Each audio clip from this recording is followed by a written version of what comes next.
As stimulus discussions drag on in Washington, House Speaker Nancy Pelosi, D-Calif, reaffirmed her commitment to passing another federal aid bill before the end of the year despite indications that lawmakers are struggling to reach an agreement.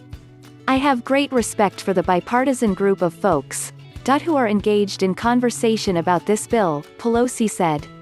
"It is a smaller bill than we think is needed for our country," she said, but a completely changed dynamic, brought about by Joe Biden's victory and positive vaccine news, enables our president to say, "This is a first step."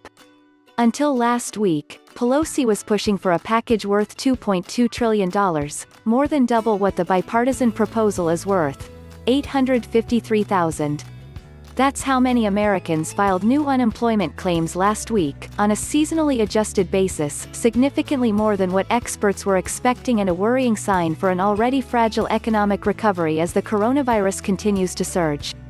At every turn, Pelosi and Schumer have delayed, deflected, moved the goalposts, and made the huge number of places where Congress agrees into a hostage of the few places we do not, McConnell said on the Senate floor on Wednesday. Despite Treasury Secretary Steven Mnuchin's assessment that much of the content of the two competing proposals is the same, critical differences have emerged. The White House's proposal excludes supplemental federal unemployment insurance, for instance, but does include another round of stimulus checks at a reduced level of $600, down from $1,200 in the CARES Act.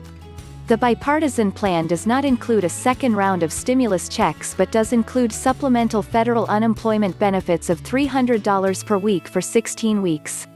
Both the White House and the bipartisan proposals include state and local aid and liability protections, but bipartisan negotiators have encountered roadblocks this week over those two provisions and are still hashing out the details.